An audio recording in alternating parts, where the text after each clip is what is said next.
Hola, ¿cómo estamos? Hoy es 21 de marzo del 2022, fecha del nacimiento de don Benito Juárez.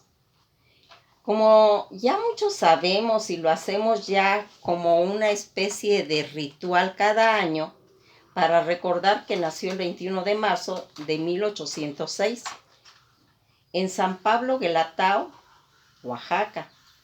Comentaban que a los 13 años se fue a Oaxaca y estudió latín, filosofía. Se va a graduar de abogado en 1834. Ya en la presidencia de Santa Anna, fue detenido y exiliado a La Habana. Regresó cuando había triunfado el plan de Ayutla y era presidente de la República Juan Álvarez. Fue gobernador de Oaxaca, ministro de Justicia e Instrucción Pública, presidente de la Suprema Corte de Justicia, e impulsó las leyes progresistas para la Constitución de 1857. Abolió las leyes de la Iglesia y el Ejército. Hubo un levantamiento conservador en el cual provocó que fuera nombrado presidente de la República en 1858. Ya para 1859 hizo las leyes de reforma, confiscó los bienes del clero, separó la iglesia del Estado, nacionalizó la tierra y en 1862 detuvo el pago de la deuda externa por la grave situación financiera del país, provocando la invasión francesa y la subida al poder del emperador Maximiliano de Habsburgo. Organizó una defensa del país y al ser vencido los franceses y restaurarse en la República en 1867, se reeligió como presidente, dando origen a un levantamiento armado dirigido por Porfirio Díaz. Va a morir el 18 de julio de 1872 en la Ciudad de México de angina de pecho. Todas estas cosas que se van nombrando acerca de él son eventos en los que se ha ido pues viendo. Miren, esta es una imagen de don Benito Juárez donde está haciendo su juramento cuando él se va a iniciar como masón.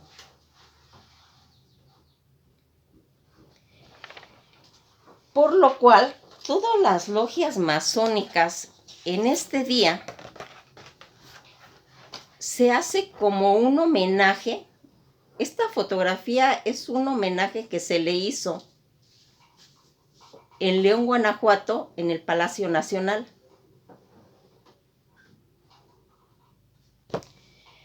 Aunque casi no es muy conocido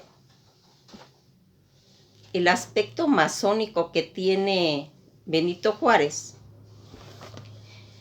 es digno de ir comentando, que de eso vamos a hacer trabajos especiales para que nos demos cuenta en qué papel está la masonería en los presidentes.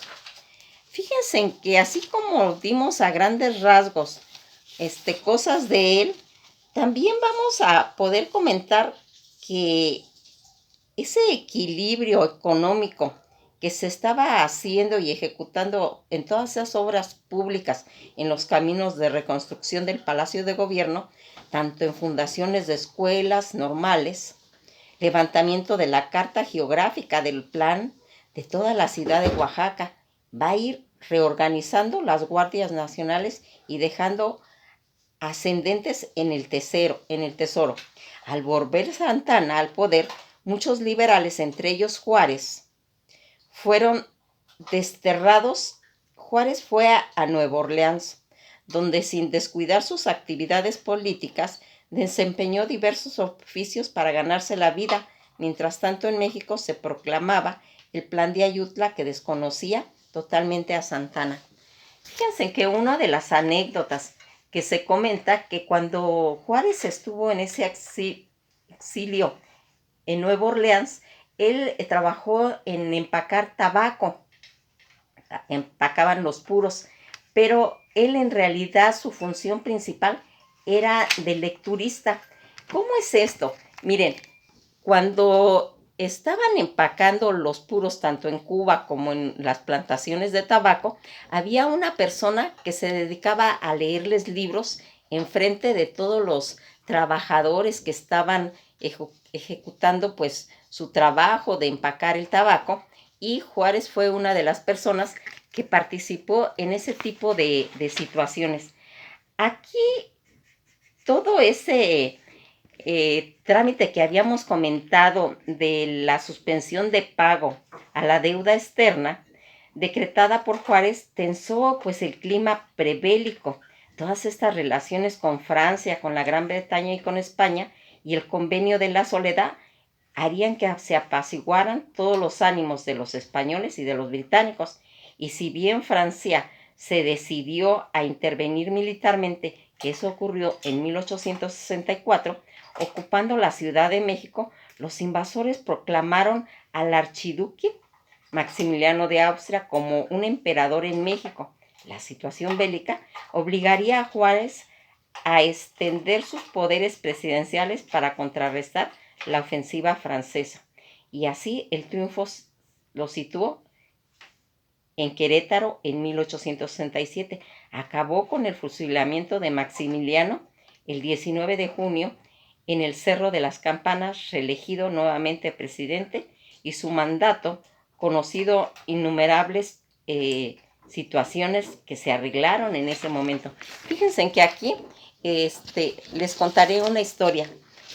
Cuando fue lo de la intervención francesa, Juárez, pues él no era una persona diplomática, él era una persona que manejaba situaciones a nivel político, ¿sí? Pero le faltaba ese toque de la diplomacia en su gabinete.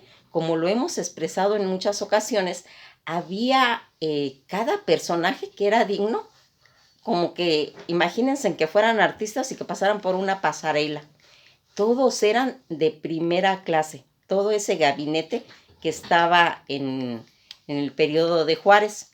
Pues aquí va a surgir un personaje que se llama Manuel Doblado.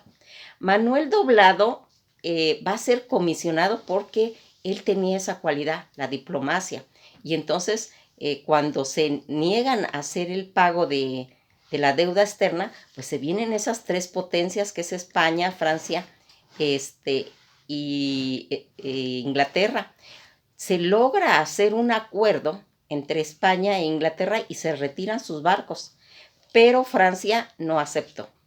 Aunque había habido la intervención de Manuel Doblado, donde se les decía que se les iba a pagar a todos, pero pues que en ese momento no había dinero, pero que conforme se fuera recobrando, se iba a pagar. Francia es cuando mete a Maximiliano al país. Pero aquí, ¿cómo era una de las formas de pago? Que se iba a empezar a cobrar, así como cuando va uno en las carreteras, esas casetas de cobro, se iba a hacer, ¿sí? Entonces toda la gente que viniera del extranjero se le iba a cobrar una cuota y así se iba a ir recuperando ese dinero, que era el arreglo que había hecho Manuel Doblado.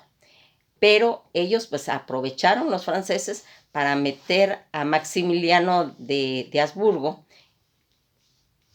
Lo meten aquí y llega al castillo de Chapultepec en México. Y ahí va a nacer toda una leyenda, porque ahí es donde está el Paseo de la Reforma, que fue hecho para que paseara Carlota y llegara de toda esa avenida de Reforma que va a dar hasta el castillo de Chapultepec. Y ahí se va a ir mencionando. Otra cosa que es importante es que Maximiliano también era masón, pero de otro rito. Y aún con todo esto de que había una hermandad y todo eso, se suscitó que Juárez no aceptara esa intervención francesa en México y que llegara hasta las últimas consecuencias. Pues todo esto que vamos